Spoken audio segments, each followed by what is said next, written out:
বিসমিল্লাহির রহমানির রহিম। প্রিয় শিক্ষার্থীবৃন্দ, কেমন আছো সবাই? আশা করি আল্লাহ তাআলার অশেষ রহমতে ভালো আছো। তোমরা নিশ্চয় অবগত আছো যে বিগত 13ই জুন গণপ্রজাতন্ত্রী বাংলাদেশ সরকারের মাধ্যমিক এবং উচ্চ মাধ্যমিক শিক্ষা অধিদপ্তর কর্তৃক 2022 সালের যারা এসএসসি পরীক্ষার্থী আছো তাদের জন্য একটা অ্যাসাইনমেন্টের ব্যবস্থা করেছে। সেই অ্যাসাইনমেন্টটি হচ্ছে 60টি অ্যাসাইনমেন্ট হবে টোটালি তোমাদের প্রতি শিক্ষার্থীদের জন্য। অর্থাৎ এটা হচ্ছে 30 সপ্তাহের জন্য একটা অ্যাসাইনমেন্ট দেওয়া হয়েছে। এই 30 সপ্তাহের অ্যাসাইনমেন্টটি মোটামুটি তোমাদের 7.5 মাস অর্থাৎ জানুয়ারি মাসটা এই অ্যাসাইনমেন্টের উপর তোমাদের একটা মূল্যায়ন যাচাই করা হবে। তো সেই ক্ষেত্রে তোমাদের যে কাজটা করতে হবে, প্রতি সপ্তাহে 2টো করে অ্যাসাইনমেন্ট তোমাদের দেওয়া হবে। কলেজ থেকে সংগ্রহ করতে পারো সেটা তোমরা, অথবা হচ্ছে সেটা তোমরা অনলাইন থেকে মাউসির যেটা ওয়েবসাইট আছে www.dshse.gov.bd সেখান থেকে তোমরা কোশ্চেনগুলো সংগ্রহ করতে পারো। সেই কোশ্চেনগুলোর অ্যান্সার বিধি মোতাবেক তোমরা অ্যান্সার করে কলেজে প্রতি সপ্তাহে তুমি সরাসরি নিজে অথবা তোমার কোনো অভিভাবকের সাহায্যে, তোমার নির্দিষ্ট কোনো প্রতিনিধির সাহায্যে সেটা কলেজে পৌঁছে দিতে পারো। এবং একটা জিনিস মনে রাখতে হবে, প্রতি সপ্তাহের অ্যাসাইনমেন্টটা কিন্তু প্রতি সপ্তাহে তোমাদের জমা দিতে হবে। এমন করলে হবে না যে এই সপ্তাহের অ্যাসাইনমেন্টটা আমি 15 দিন পরে দেবো বা 10 দিন পরে দেবো, সেটা করলে তোমাদের জন্য একটু সমস্যা হবে। তো বিষয়টা যেহেতু শিক্ষা বোর্ড শিক্ষা অধিদপ্তর কর্তৃক দেওয়া হয়েছে, এটা অবশ্যই গুরুত্বের সাথে তোমাদেরকে বিবেচনা করতে হবে। তো অ্যাসাইনমেন্ট যেহেতু এটা লিখতে তোমরা আগে থেকে অভ্যস্ত ছিলে না, তো এই অ্যাসাইনমেন্টটা হচ্ছে নির্দিষ্ট একটা নিয়মে লিখতে হয়। সেই নিয়মটা হচ্ছে কিভাবে লিখবে সেটা নিয়ে আজকে আমি চেষ্টা করব তোমাদের সাথে একটু আলোচনা করতে। তো তোমরা নিশ্চয়ই আরেকটা বিষয় লক্ষ্য করেছো, অ্যাসাইনমেন্টটা যখন প্রকাশিত হয়েছে অর্থাৎ 14 তারিখ থেকে এটা শুরু হয়েছে 14 জুন থেকে, আজকে হচ্ছে 16 তারিখ। তো 14 জুন থেকে শুরু হওয়ার সাথে সাথেই এই অ্যাসাইনমেন্টের উত্তরটা গুগলে অথবা ইউটিউবে প্রকাশিত হয়েছে। এটা হচ্ছে খুবই দুঃখজনক, যে যেভাবে এটার অ্যান্সার করতে করতে পেরেছে সে সেভাবে এটার অ্যান্সার কিন্তু ইউটিউবে ছেড়ে দিয়েছে। সেটা ভুল হোক সঠিক হোক, তো অ্যাসাইনমেন্টের কিছু বিধিবিধান তোমাদের আছে, সেই বিধিবিধানটা কিন্তু তোমাদের জন্য মাউসের কিছু নির্দেশনা আছে, সেই নির্দেশনাগুলো কিন্তু তোমাদেরকে অবশ্যই মেনে চলতে হবে। তো অ্যাসাইনমেন্টের ক্ষেত্রে তোমাদের কিছু নির্দেশনা আছে, সেটা হলো আমি একটু পরে একটু শোনাবো তোমাদের, যেটা শিক্ষার্থীদের জন্য কিছু নির্দেশনা। সেই নির্দেশনাটা হচ্ছে কীরকম, শিক্ষার্থীদের শিখন ফল অর্জনই মূল উদ্দেশ্য। অর্থাৎ শিক্ষার্থীদের যেটা শিখন ফল আছে, তাদেরকে যারা শেখানো হবে সেটাই হচ্ছে মূল উদ্দেশ্য। পরবর্তী শ্রেণী উচ্চশিক্ষার ক্ষেত্রে এটি সুবিধা প্রদান করবে, তাই জরুরি বিবেচনায় সকল নির্দেশনা অনুসরণ করতে হবে। এটা হচ্ছে 1 নম্বর নিয়ম। 2 নম্বর যেটা বলেছে, অ্যাসাইনমেন্ট বা নির্ধারিত কাজ তৈরি করতে এনসিটিবি প্রণীত অনুমোদিত প্রকাশিত নির্ধারিত শিক্ষাবর্ষের পাঠ্য পুস্তক ব্যবহার করতে হবে। অর্থাৎ তোমাদের যে বোর্ড অনুমোদিত বইগুলো আছে সেই বইয়ের মধ্যেই কিন্তু এই অ্যান্সারগুলো তোমাদের খুঁজে নিতে হবে, অর্থাৎ তার এই ধারাবাহিকতায় এটা লিখতে হবে। 3 নম্বর যেটা লেখা আছে, মূল্যায়নের ক্ষেত্রে শিক্ষার্থীর নিজস্বতা, স্বকীয়তা ও সৃজনশীলতা যাচাই করা হবে। তাই নোট, গাইড বা অন্যের লেখা দেখে অ্যাসাইনমেন্ট বা নির্ধারিত কাজ জমা দিলে তা বাতিল হয়ে যাবে এবং পুনরায় সেই অ্যাসাইনমেন্ট বা নির্ধারিত কাজ প্রণয়ন করে জমা দিতে হবে। অর্থাৎ অ্যাসাইনমেন্টটা হচ্ছে তোমার সৃজনশীলতার বহিঃপ্রকাশ। তুমি যতটা সৃজনশীল হতে পারবে, তোমার অ্যাসাইনমেন্টের মান তত কী হবে, ভালো হবে। তো সেক্ষেত্রে তোমাকে যেটা করতে হবে, সরাসরি কোনো নোট দেখে, গাইড দেখে বা বন্ধুবান্ধব যারা আছে তাদের লেখা দেখে সরাসরি কপি করা যাবে না।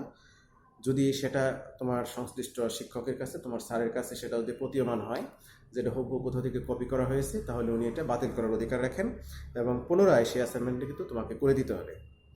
অ্যাসাইনমেন্ট বা নির্ধারিত কাজ নিজের হাতে লিখতে হবে। এটা আমরা ইতিপূর্বে দেখেছি যে অ্যাসাইনমেন্টটা যেহেতু এটা বাসায় দিয়ে দেওয়া হয়, তোমাদের একটা টেন্ডেন্সি থাকে হচ্ছে যেটা হচ্ছে অন্যকে দিয়ে লেখে নেব। এই অন্যকে দিয়ে লেখে নেওয়ার যে একটা প্রবণতা, সেই প্রবণতাটা কিন্তু তোমরা খুবই তোমাদের মাঝে আছে, এটা কখনোই করা যাবে না। শিক্ষক কিন্তু তোমার অ্যাসাইনমেন্টগুলো মিলিয়ে দেখবেন, কারণ তুমি 60টি পরীক্ষা দেবে, 60টির মধ্যে কিন্তু 2 ধরনের লেখা কিন্তু হওয়া যাবে না, অথবা তোমার হাতের লেখার সাথে এটা হতে পারে যে মিলিয়ে নেওয়া হতে পারে যেটা প্রকৃতপক্ষে তুমি লিখেছো কিনা। অ্যাসাইনমেন্ট বা নির্ধারিত কাজ লেখার ক্ষেত্রে সাদা কাগজ ব্যবহার করতে হবে, এবং অ্যাসাইনমেন্টের প্রথম পৃষ্ঠায় সাধারণত শিক্ষার্থীর নাম, শ্রেণী, আইডি, বিষয় ও অ্যাসাইনমেন্ট বা নির্ধারিত কাজের শিরোনাম স্পষ্ট করে লিখতে হবে। সাদা কাগজে লিখতে হবে। তো সাদা কাগজে লেখার ক্ষেত্রে তোমাদের একটা কাজ কখনোই করা যাবে না যে একটা দিস্তে খাতা তোমরা বাজার থেকে কিনে নিয়ে এসে তার উপরে তোমার ইচ্ছা মতো কিছু লিখে ওটা কলেজে নিয়ে জমা দিয়ে দিলে, এটা আসলে করাটা উচিত হবে না। তোমাদের সবচেয়ে ভালো হবে যে A4 সাইজের যে কাগজগুলো আছে, A4 সাইজের কাগজগুলো কিন্তু তোমাদের একটা ধারণা আছে যে এটার দাম খুব সম্ভবত অনেক বেশি, এটার দাম আসলে খুব বেশি না। এটা 500 করে শীট পাওয়া যায়, সেই শীট যদি আমরা কিনি 250 থেকে 260 টাকার মধ্যে, অর্থাৎ প্রতি শীট কিন্তু 50 পয়সা করে হলে তোমাদের এটা তোমরা কিনতে পারবে। তো আমরা আশা করবো সেগুলো তোমরা একটু মেনটেন করবে। আর অ্যাসাইনমেন্টটা সাধারণত লিখতে হয় হলো 1 পৃষ্ঠা, 2 পৃষ্ঠা যদি অ্যাসাইনমেন্ট চলে যায় সেক্ষেত্রে একটু সমস্যা হয়, সেটা হলো 2 পৃষ্ঠার অ্যাসাইনমেন্টগুলো তেমন একটা বোঝা যায় না, অর্থাৎ লেখা কিন্তু ওভার রাইটিং হতে পারে, এই পৃষ্ঠা থেকে পৃষ্ঠায় ছাপ উঠতে পারে, সেই বিষয়টার দিকে তোমরা একটু লক্ষ্য করবে। তো অ্যাসাইনমেন্ট চেষ্টা করবে 1 পৃষ্ঠায় লিখতে, অর্থাৎ একটা পৃষ্ঠার একটা পাতার এক অংশে লিখবে, বাকি অংশটা একটু খালি রাখার চেষ্টা করবে। এবং অ্যাসাইনমেন্টের জন্য প্রয়োজনীয় যে মার্জিনগুলো আছে, চিত্রগুলো আছে, ছকগুলো আছে, সেগুলো HB বা 2B ভালো মানের যে পেন্সিলগুলো আছে সেগুলো তোমাদের কী করতে হবে, ব্যবহার করতে হবে। একটা জিনিস মনে রাখবে, এখানে জেল কলম ব্যবহার করার কোনো সুযোগ নাই, কারণ এই অ্যাসাইনমেন্টগুলো দীর্ঘদিন প্রতিষ্ঠানে সংরক্ষণ করা লাগবে।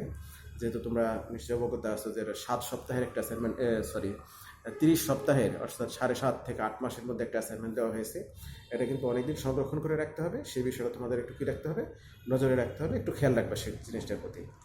এরপর হচ্ছে অ্যাসাইনমেন্টের একটা কভার পেজ তোমাদের ব্যবহার করতে হবে। সেই কভার পেজটা হচ্ছে বিভিন্ন কলেজে বিভিন্ন শিক্ষক, তোমাদের স্যার ম্যাডাম যারা আছেন তারা তাদের মতো করে সুন্দর একটা কভার পেজ তৈরি করে দিয়েছেন। আমরা যদি বলি আমাদের কলেজ ভালো মতো রহমান খান কলেজ যেটা, সেই কলেজের অ্যাসাইনমেন্টগুলোর যে কভার পেজটা সেগুলো আমরা আমাদের মতো করে রেডি করে কলেজের নিকটস্থ 2টি ফটোকপির দোকান আছে, সেই ফটোকপির দোকানে কিন্তু তোমরা এগুলো পাবে।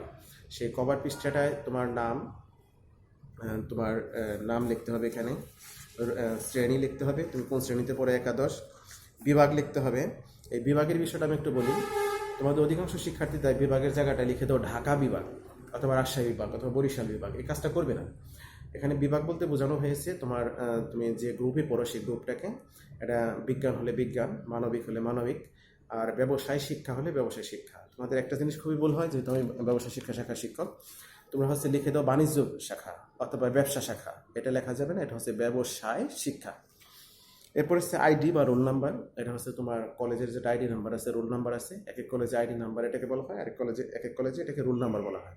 এই জিনিসটা তোমরা হচ্ছে ওখানে দিয়ে দেবে। এরপর এটা হচ্ছে মোবাইল নাম্বার, অর্থাৎ মোবাইল নাম্বারটার কথা এখানে বলা নাই, কিন্তু তোমাদের সাথে যোগাযোগের স্বার্থে, যেহেতু তোমাদের সাথে আমাদের সরাসরি কোনো ক্লাস এখন হচ্ছে না, তো সেই বিষয়টা তোমাদের একটু লক্ষ্য রাখতে হবে। এরকম একটা কভার পেজের মধ্যে অ্যান্সারটা করে দিতে হবে। এরপর আছে জমাদানের তারিখ, যেহেতু প্রতি সপ্তাহে জমা দিতে হবে, এই কারণে এখানে কি করতে হবে, ওই সপ্তাহের মধ্যে থেকে একটা যে কোনো তারিখ দিয়ে ওই তারিখ তুমি বসে এটা কলেজে এনে জমা দিয়ে যাবে।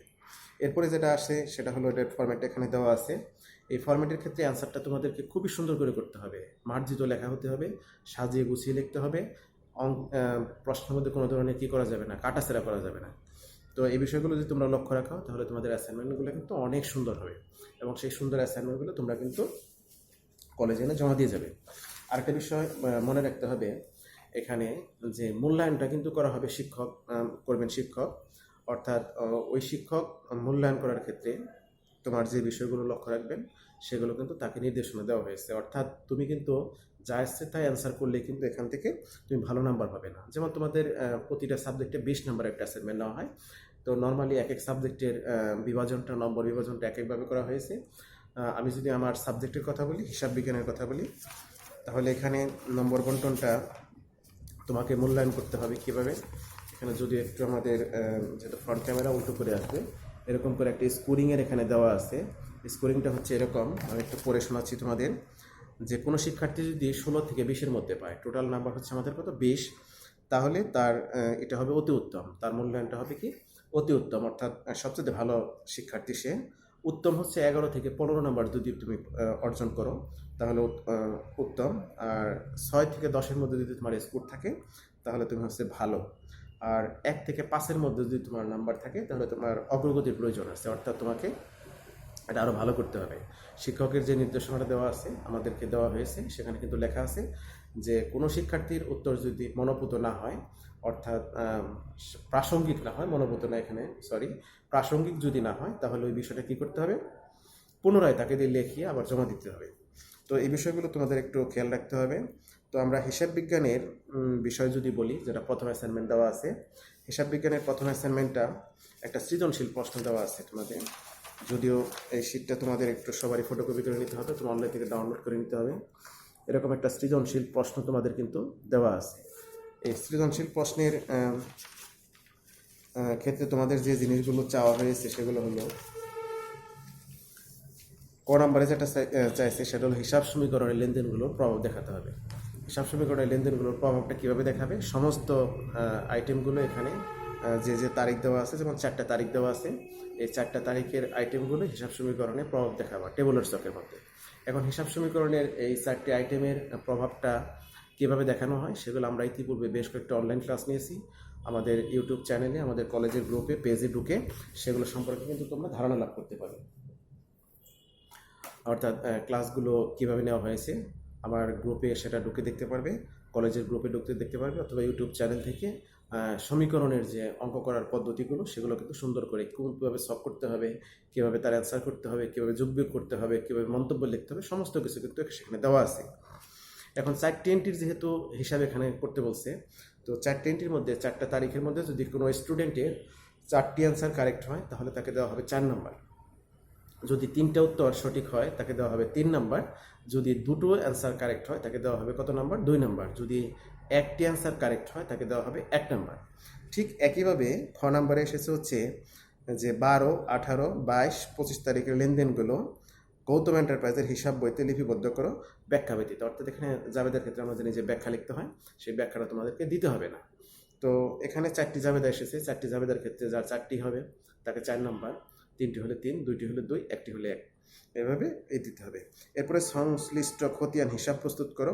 সংশ্লিষ্ট হিসাব খতিয়ানের ক্ষেত্রে একটু আমাদের নির্দেশনায় যেটা লেখা আছে সেটা হলো চলমান জের ছক। খতিয়ান আমরা 2টি ছকে করি, একটা হচ্ছে টি ছক আর একটা হচ্ছে কি চলমান জের ছক। তোমাদের যে কাজটা করতে হবে সেটা চলমান জের ছকে করবে, কারণ চলমান জের ছকের কথা এখানে নির্দেশনা কিন্তু বলা আছে। এরপর একটা ঘ নাম্বার যেটা লেখা আছে হিসাব চক্র ব্যাখ্যা করো। হিসাব চক্রের ব্যাখ্যার যে নির্দেশনা, সেই নির্দেশনাগুলোর সাথে সাথে তোমরা একটু পড়ে নেবে, কারণ হিসাব চক্রের যে জিনিসটা এখানে লেখা আছে হিসাব চক্র সম্পর্কে প্রাথমিক একটা ধারণা দেবে, তারপরে তার চিত্রটা লিখবে।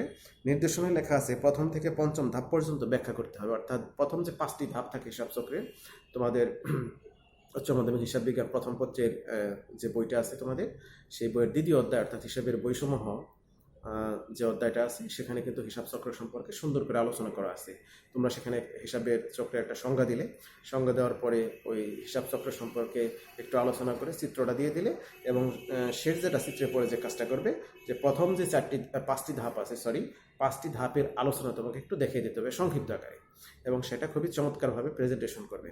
এবং হিসাব চক্রের যে ছকটা তোমার দেবে সেই ছকের যে বক্সগুলো থাকে অথবা বৃত্ত যদি করে থাকো সেগুলো কিন্তু তোমাকে পেন্সিল দিয়ে করবা, এবং কালো কালির বল পয়েন্ট যে কলম আছে সেগুলো ব্যবহার করবে। আর একটা বিষয় লক্ষ্য করবে, আমাদের অতিরঞ্জিত করার কোনো দরকার নেই খাতাটাকে, যে একদম সাইন পেন দিয়ে সেটাকে লাল, নীল, সবুজ, কালো ইত্যাদি ইত্যাদি কালো কালি ব্যবহার করলাম, সেগুলো আমাদের তেমন খুব একটা দরকার নেই। আমাদের নর্মালি কালো কালির যেটা বল পয়েন্ট কলম আছে সেগুলো ব্যবহার করলেই কিন্তু আমাদের যথেষ্ট।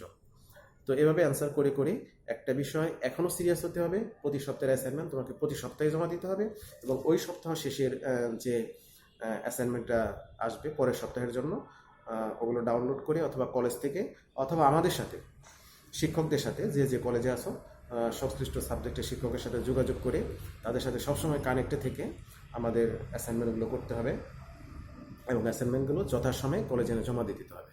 তো আশা করি তোমরা অ্যাসাইনমেন্টের ক্ষেত্রে কোনো ধরনের ভুল করবে না। আবারও বলে নেই, আমাদের কলেজে যারা আসো, ভালো মাতা রহমান খান কলেজে বিজ্ঞান মানবিক এবং হচ্ছে তোমাদের ব্যবসায় শিক্ষা যে গ্রুপটা আছে সেই গ্রুপের সংশ্লিষ্ট যারা শিক্ষক আছেন, গ্রুপে আমি কোন কোন শিক্ষকের সাথে কথা বলবে সেই বিষয়ে আমাদের অধ্যক্ষ মহোদয় স্যার নোটিশ করেছেন। তোমাদের যে কোনো সমস্যা হলে আন্তরিকতার সাথে তোমাদের শিক্ষক মণ্ডলী তোমাদের সর্বদা সহযোগিতা করবে, এটা তোমাদের বিশ্বাস রাখতে হবে।